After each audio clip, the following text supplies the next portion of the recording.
Welcome to the San Antonio Manufacturing Association Lead With Me podcast series. Today, I have Joel Gunn, a native Texan, and we'll learn a little bit more about him. And he is the current CFO for Cox Manufacturing here in San Antonio. But he's got a great career. We're going to talk a little bit about that today and kind of go down memory lane, because I've known Joel for a big chunk of my life and his life, and we'll talk a little bit about how we got connected and disconnected over the years. So with that, Joe, welcome. Well, thanks, Doug. It's great to be here. You were on my podcast a year and a half ago, so it's nice to be on yours. Yeah, we finally got around to it, and we finally figured out how to do it remotely. So this is the first one, and hopefully we'll have many more after this. So, Joe, talk to me about where you went to school and what you did when you graduated. Yeah, my first degree was in electronics engineering, and then had a choice to make. Did I want to get out in the real world, or did I want to keep pursuing education? And I grew up in a family of educators, and I was blessed that education was easy for me. And so I thought it'd be more fun to get out in the real world and see what that was like. And so I put the education on pause and went to work for a Fortune 500 company, Harris Corporation. And I was in the microwave communications division, as it was later known, and that had a plant here in the San Antonio area. And that's where I went to work. And then you and I crossed paths shortly thereafter. But yeah, because that was one of my many plants at the time for Harris Corporation. I was their vice president of global operations, and San Antonio was basically the newest plant and the youngest plant, and we had a whole bunch of young organization team that didn't know it couldn't be done. So it was an opportunity to try to change the culture in an organization and take it from one of the probably worst performing division in Harris Corporation in the communication sector at that time. And my goal, along with my boss, Ricardo Diaz, to take it to the best in the corporation. And over 6 years, we were able to make that happen. And Joel, at the time, I remember that I picked you out early in your career, and you were one of my change agents. You want to talk a little bit about how that all happened?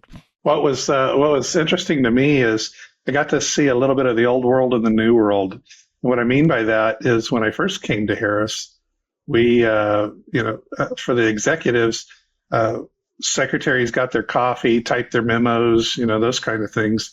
Within a year or so, that was all gone. You type your own memos, get your own coffee, and, much flatter organization. And so we were doing things that very few companies in the U.S. were doing, as we brought in things like just-in-time and lean concepts. There was very few people in the U.S. doing it. In fact, we were doing things that by the time they became known, to the general business community, for example, the Lean Six Sigma Master Black Belt, which I am one, when that was first offered, that was, you had to have had have done at least 10 $1 million projects and, some other criteria. Well, by the time that was defined and made available, I had already qualified because we were some early adopters of those kinds of philosophies with your membership in AME and, it's all just, Harris had a great culture of exposing people, especially younger people, to training. And I used to tell people, I feel like I'm probably one of the most trained people on the planet, and I had hoped that was a good thing, that I was good soil. But I remember one year figuring up, you had sent me to 200 hours of team training, Lean Six Sigma training, management training, ethics training, you name it. It was just a constant education and real world management and leadership. And that was huge for me. A lot of what happened then still shapes who I am today.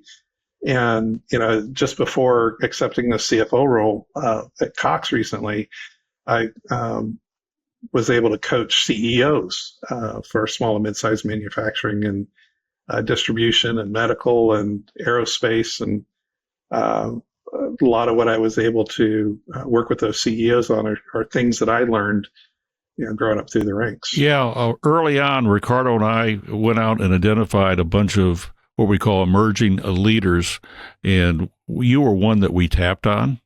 And as a result, I'm very proud to see where you are today based on how we identified you umpteen years ago. And during that tenure at Harris here in San Antonio, we were recognized by the Industry Week of the top 10 performing manufacturing companies, the Association of Manufacturing Excellence, and then eventually the Shingle Prize for lean manufacturing. And those were all stepping stones that we used to help turn that division around. And we were very successful. And we used that model here in San Antonio and pushed it out to the other locations that we had throughout our division at that time. So you guys were the lead dog. I always say lead dog, and everybody was trying to catch up with us. And you did a great job. So when you left Harris, I think you went to the MEP, Manufacturing Assistance Program, TMAC, here in San Antonio. Yeah, there was an opportunity to do that, and that was just really cool how that all worked out. I had been with you in the M2 Global spinoff, and then I had an opportunity to go work with TMAC, and that was huge. That one, I didn't know such a thing was available to the manufacturers across the U.S. Where for those that don't know the program, some federal dollars are set aside to actually help manufacturers improve, the smaller and mid-sized manufacturers improve their operations, whether in the office or in production. And so got to be part of a great team of industrial engineers. My contribution was more on the software integration and on which I had done a couple of projects there with you at Harris in M2, but also, the lean Six Sigma side of things. And that was really kind of my first, move into the consulting world. Was kind of that. It was a hybrid type of consulting work where we were doing more hands-on. And it was cool to get to take what we had learned in, with you and the other Fortune 500, resources that we had, the training that you made available to us, and what became every day for us, at Harris. I would go into these small and mid-sized companies all across Texas, and to them it was, brand new, world-class. Very grateful for us to bring that kind of experience into the organization. It was a lot of fun. If people really don't understand what the Manufacturing Assistance Program is, it's a program funded by the state and the federal government for small to medium-sized companies. They're located in every state in the United States. Texas is the number 2 biggest MEP in the system. Number 1 is California. And a great program, very cost-effective, and a great talent pool to really help small to medium-sized companies. And here again in Texas, it's called TMAC, which is the Texas Manufacturing Assistance Center. So you might want to check it out and take advantage of it. So after TMAC, I'm still friend with those guys. So yeah, and I know you serve on the board with Bill. Yeah, well, I'm on the regional board for the MEP here in the state of Texas. So they're doing a lot of great stuff. They really are. They've got offices all around the state.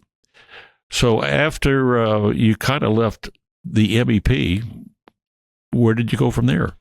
Went into the nonprofit world. Got to be part of a worldwide nonprofit, and what was interesting was the leadership there said, "Hey, it's really easy to find people that have a heart for nonprofit work, but it's hard to find business people that are willing to come, practice what they did in the business world and help us run our nonprofits better." And so got to do that for a number of years. That was a lot of fun, and that's really where I started. My leadership style started to change a little bit, and we might get a chance to talk about that later in the podcast. But and, having gone from a highly technical, engineering-focused organization like Harris and M2, and even a lot of the MEP clients, now all of a sudden, none of that. I mean, yeah, there was processes, but it was a lot more people centric, and so that really started to kind of change how I viewed. The teamwork was great in the corporate life, but you got a lot of volunteers, and they're showing up because they want to be there, not because they're getting a paycheck, not because they're going to get promoted necessarily, but and so that was just a whole nother way to view the world, and I'm glad I did it. It was a great season. I could, and as I served as the chairman for the San Antonio Manufacturers Association, it's a whole bunch of dedicated people that donate a whole lot of time to help everybody else in the community. It's nonprofits really fill a great role, especially the manufacturing nonprofits that really try to help the small to medium-sized companies and even some of the bigger ones to be successful. So great teamwork, and it's a totally different management style when you want to work and dedicate people in a nonprofit, but some of the same tools work either way, especially recognition programs and reward programs, and people want to feel that they're appreciated. It's a key element of things. From the nonprofit, you kind of moved on to your next phase in your life, and what was that? That, as I mentioned a moment ago, was spent about a decade coaching CEOs of all size businesses. Primarily, I think my smallest client was right around a million with a half dozen employees or so. My largest client, 150, 200 million, 200 employees, 300 employees. I had a few smaller ones, a few bigger ones from all different industries, and so that was great for. I think I learned more than they did. They always said I was, they were fortunate to have me, speaking into their lives, but I felt like I learned a whole lot more about who I am and how I'm wired and why I'm here, maybe than even they did. But really became that trusted advisor. I had one client move to Colorado, sold his minority shares here in a couple of businesses, and became a sole owner of a company in Colorado. And we've stayed in touch, over the years, and actually still do a few one-on-ones a year. And I just a few months ago, I said, "Is this still adding value? You've got a business coach now off the East Coast. You got a retired billionaire living there in your town that's taking you under his wing. Who am I?" And he goes, "You're the guy that I can talk to about anything." And so, yes, I would still love to have these calls. It's great, and I'm pretty excited. You've just taken over the realm, and there's something in the San Antonio Manufacturers Association called peer groups, and it's at that same level that the C12 was that you were dealing with, and it's a great program that we have. We have multiple peer groups, and if you're interested to hear a little bit more about the SAMA peer group, please contact the office. I think it's a great program. I participated in it in a number of years, and it's a great way to benchmark your organization one-on-one. And just like Joel said, talk to somebody that understands what you're going through and to help each other out. It's a great program. It was kind of modeled. One of the individuals in the peer group was in C12 and said, we need to bring that to SAMA and drive it out to our membership. So it's been a very successful program, and it's growing. It's great. Yeah, and a friend we have in common, a gentleman you've known a long time, I'm just getting to know him, is going to be running the operations peer group for SAMA. So you've got the CEO level and you've got the operations senior management level. And he's going to take that off. And right now we've kind of worked on a little bit of a plan on how we can reformat that so there's more added value and really help, much like I did early in your career, identify emerging leaders and what tools do they need in their toolbox to be successful. So I'm really excited that we were able to get that facilitator. Interesting guy. He's actually South African and he's got a wealth of knowledge. We won't hold that against him. And wealth of knowledge, not only dealing with businesses around the world, but it's been very successful running a number of different companies here in the U.S. So having Mark come in and do that is just great. Doug, based on my own experiences with you, I think that's the secret sauce, honestly, for any business. If they can afford, if the senior leader, the owner, the president, the CEO, even if they can't afford it, they've got to find some way to invest in those emerging leaders. It was like when you, and I wasn't just the only guy, you selected many of us. But when you started investing in us and giving us responsibility, giving us authority, giving us some rope. Usually we didn't hang ourselves, but we had enough we could have if we needed to. But I think that's huge. I mean, you probably would have done some good stuff with the crew that was there in San Antonio. There was a lot of good people, but by giving a dozen or two of us that extra training, that extra authority, that extra opportunity was really what you did. And I it just was like throwing gasoline on a fire. And I remember for our industry, we were growing way faster than anybody in our industry, and yet the ship still held together. And it was some long hours, but I loved it. And I don't know that I'd want to go back to those kind of hours again, but I loved every minute of it. I can remember the story because we had implemented self-directed work teams and really trained people on how to work together and dynamic and come up with very creative ways to improve our whole manufacturing process. And I can remember flying in from our headquarters at the time in California, and the team was sitting down. This was at the end of the month, so you always worry about making your numbers at the end of the month when you're for profit and you have to report to Wall Street. And they were reviewing a major layout that they were going to do and what their plan was.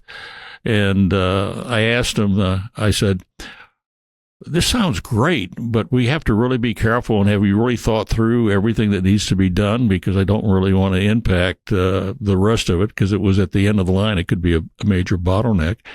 And at the end, they said, well, we've already done it. so anyway, we didn't ask your permission. So what's the next project? So as self-directed work teams, they really do work. If you train the people and trust them and give them the authority, you got to give them some guardrails so they don't run off the road. But managed the right way, it's a great resource that you really need to think about in your business. We're getting toward the end. And I always come up with three questions. I like to ask people about what changed in their leadership or what would they change in their leadership through their career. And the first one I've come up with is, what do you think the biggest misconception people have about leadership?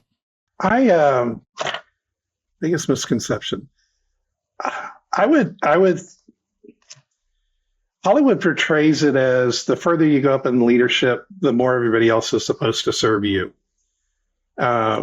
that you've now arrived, you get the corner office, you get the nice car, you get the, all the better stuff. And I'm not opposed to those perks at all. But I think a lot of people assume if you're a leader, then you're above everybody else. And in the real world, what I've seen is the best leaders are servant oriented. In other words, they're not above everybody else. They may have more authority, they may have more responsibility, but they don't see themselves as a human any more valuable than everybody else on the team. And I saw you model that. We had 4 or more buildings in one here in the San Antonio area. And the story goes, and hopefully I don't embarrass you sharing this, but I'm going to anyway.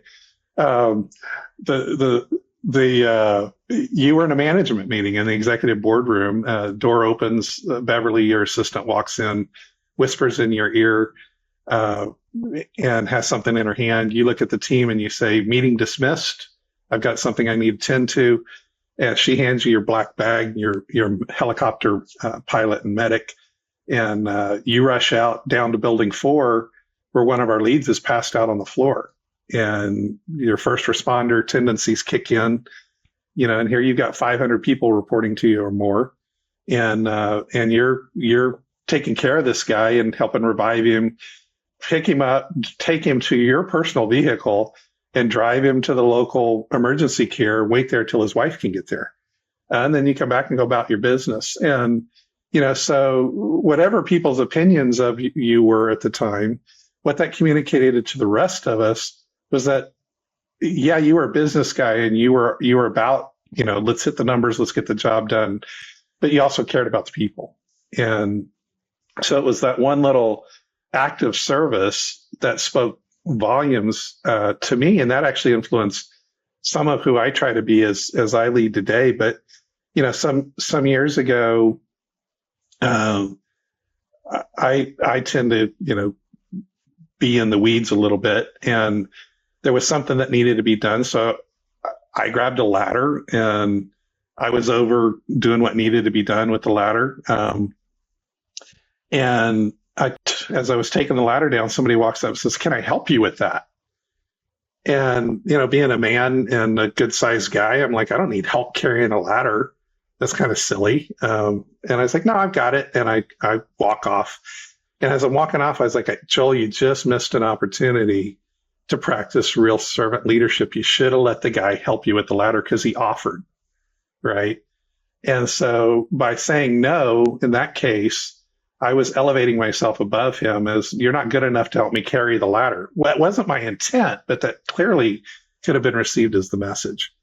And so I think one of the things we have to realize as leaders is we're not above anybody else. We may have a bigger office. We may have, ultimate responsibility for some part of the business or all of the business, but that doesn't make us better than anybody else. And that's basically the secret sauce for the Toyota production system. It's respect for people, companies, in the community. And that's a key element that a lot of people miss. A lot of people think the Toyota production system is all about tools, and it's really all about people at the end of the day. My next question is, in what ways has your leadership style evolved over time?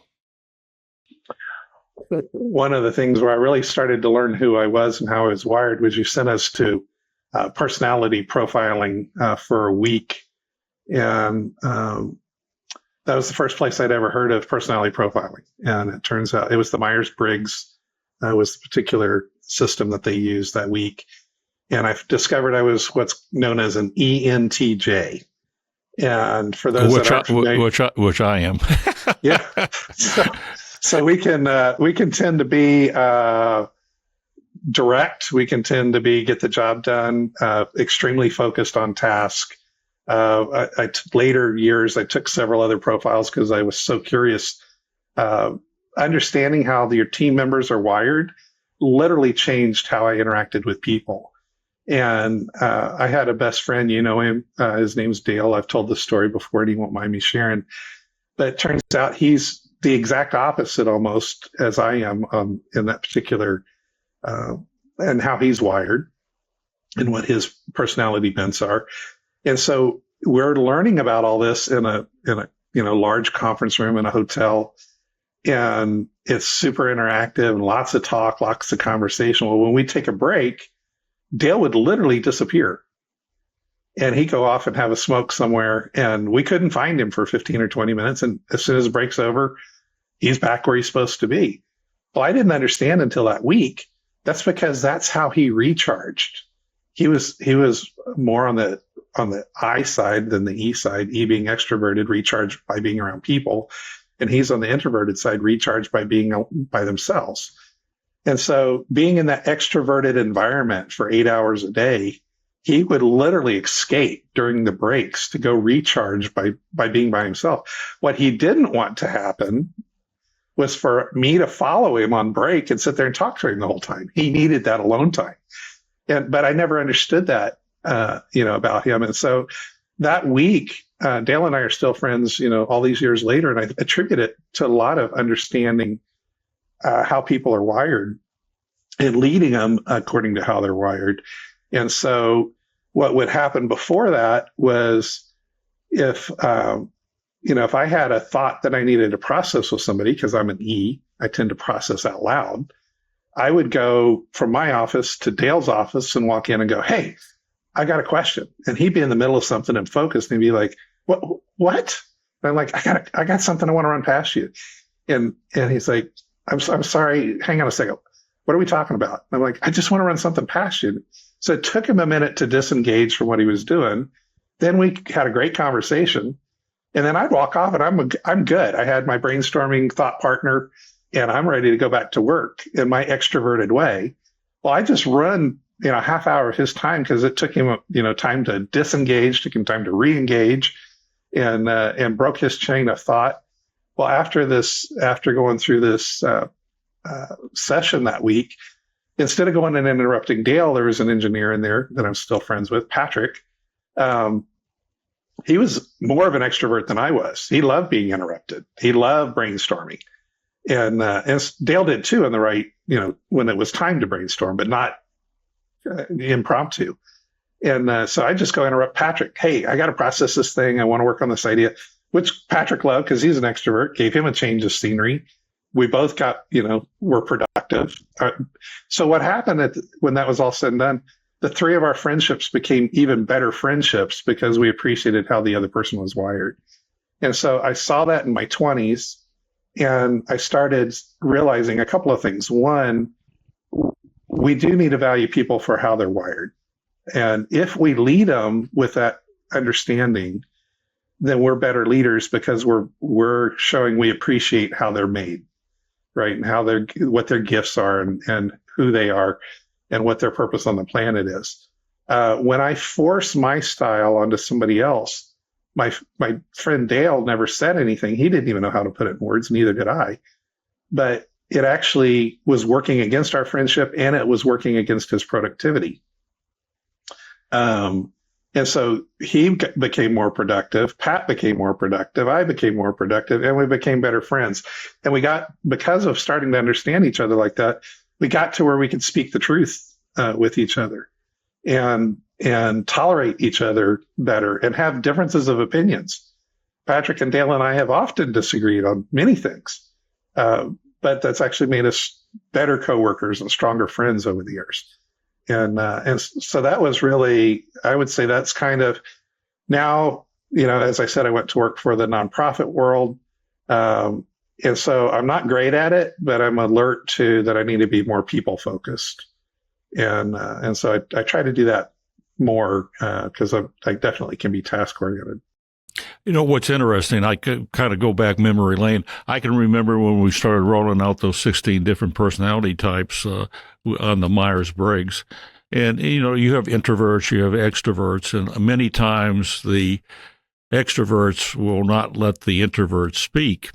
So we came up with this technique of cush balls.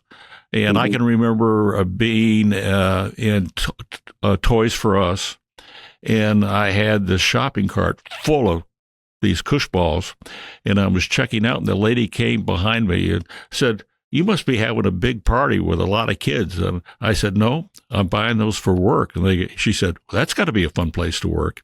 And it was, so anyway, so that allowed, the introverts, to speak, because when we do catch ball, we give them the ball and they have to respond.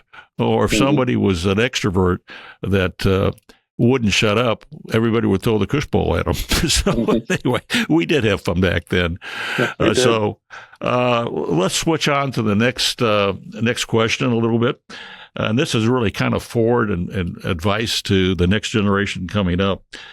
As you look forward, what do you see as the greatest challenge for the next generation of leaders, and what would you recommend they think and do?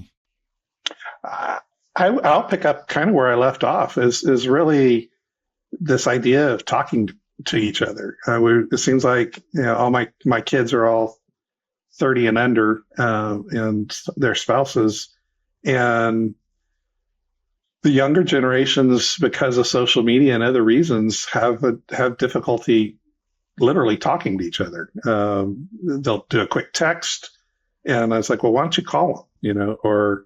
But I don't want to pick on just this generation, because there was a time you flew me out to San Carlos, to the division headquarters to work with some of the teams out there. And there was one gentleman that I was working with, and we needed to get something done. And I said, well, who do we got to talk to? And he named the lady. And I said, okay, well, let's talk to her. And he's like, oh, no. I was like, well, I said, let's call her. And he goes, no. And I was like, well, let's go talk to her face to face. And he's like, oh, definitely not going to do that. And I said, well, tell me what building she's in, because they had, multiple buildings over several blocks. And tell me how to find her. And he goes, okay, well, if you're sure. And I'm like, yeah, let's get this done. And he says, well, she's go through those doors. I'm like, okay, and then what? He goes, that's it. Literally, Doug, it took me 25 feet to get from his desk to her desk. A few seconds. But he would not go through those doors to have that face-to-face conversation. And, Well, that's what we were trying to change, and Yeah. we started in San Antonio. We went out to California, and the biggest nut to crack was really the culture in Montreal, Canada, which was kind of a unique. You have to tailor it a little different based on the organization, but we turned all of them around, and then we started adding additional sites as we grew. It was great story to tell. Yeah, I would say talk to each other. The mentorship thing, that's been kind of the theme today, and in this chat with you, is I think mentorship's huge, and I don't know that we do it well in the company life. I don't think we do it well in the nonprofits. There are people that do, but as a whole society, I don't think we do it as well as we need to. And there's a lot of younger generation, from even the 80s, kids born in the 80s and 90s, late 80s and 90s, were known as the latchkey kids because their parents weren't at home, both parents are at work. And, so there's a lot of people, 40 years old and younger, that are looking for somebody to mentor them, to help them with life skills, to help them learn to process, but during COVID, it became aware mental health issues have skyrocketed. So companies are bringing in corporate chaplains. Like when you're in the military, you had a chaplain you could go to and talk to about issues. Companies are bringing in counselors for a few hours a week, or have the employee assistance programs where people can go talk to a counselor. Or at Cox, we have mental health visits that you can do via telehealth, up to 12 a year for every employee and every person in their household. So that's not strictly mentorship. I deviated a little bit from that thought, but we've got to, I think the successful companies like at Harris, we started creating a culture of we care about the whole person. And that's even more important in today's society and in the future is we've got the emerging leaders, the future leaders are going to have to talk to each other more, going to have to be more tolerant and understanding, having difficult conversations without losing, canceling each other.